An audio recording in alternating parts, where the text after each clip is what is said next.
आपलं स्वागत आहे आजच्या आध्यात्मिक आणि प्रेरणादायी प्रवासात। आज आपण ऐकणार आहोत संत तुकाराम महाराजांचा अभंग क्रमांक 33, ज्याच्यामध्ये तळमळ, चित्त शांती, चांगले शब्द आणि परमात्म्याची भावना या अत्यंत महत्त्वाच्या गोष्टी सुंदर पद्धतीने सांगितल्या आहेत। हा अभंग नाही, हा आपल्या दररोजच्या आयुष्याला दिशा देणारा, मनातील नकारात्मक दूर करणारा आणि जीवनातला खरी शांतता देणारा मार्ग आहे। सदा तळमळ चित्ती हळहळ, त्याचे दर्शन न व्हावे, शव असता तो जीवे, कुशब्दाची घाणी, अमंगळविली वाणी, नेने शब्द पर, तुका म्हणे पर उपकार।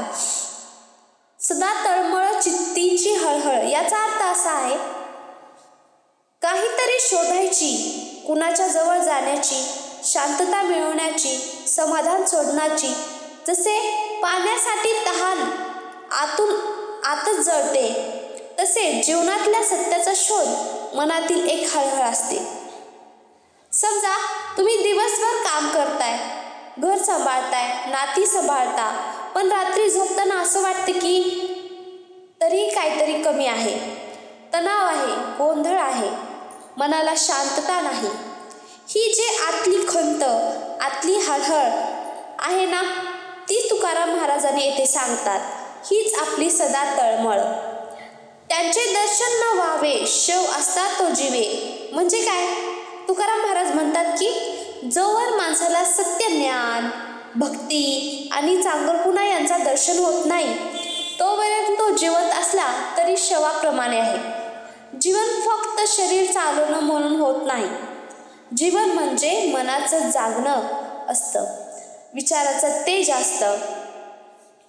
एखादा माणूस रोज उठतो, ऑफिस, घर, खाणं, झोपणं, पण एकही दिवस स्वतःसाठी नाही, मनासाठी नाही, आतल्या शांतीसाठी नाही, तर तो जगतोय की फक्त दिवस ढकलतोय। तुकाराम महाराज म्हणतात, असं आयुष्य म्हणजे जिवंत असलेले शव। कुशब्दाची घाणी, अमंगळविली वाणी, यावेळी तुकाराम महाराजांनी शब्दांचा प्रभाव सांगितला आहे। शब्द चांगले असतील तर मन स्वच्छ असते, नाती टिकतात, समाज तपस्व्यासारखं सुंदर दिसतो। पण वाईट शब्द असतील तर राग येईल, अहंकार, नाती तुटणे, मनाचं प्रदूषण। तुकाराम महाराज सांगतात, वाईट शब्द म्हणजे घाण। तुम्ही दुकानात गेलात आणि दुकानदार तुमच्याशी रागात बोलला, काय होतं? तुमचं मन खराब होतं। अगदी उलट तोच दुकानदार हसून बोलला तर मन खुश होतं। एक छोटा शब्द, धन्यवाद, कृपया, चल, काही तरी हरकत नाही, एखाद्या दिवसाची दिशा बदलून टाकतो। शेवटच्या वेळी तुकाराम महाराज म्हणतात, तुका म्हणे परोपकार।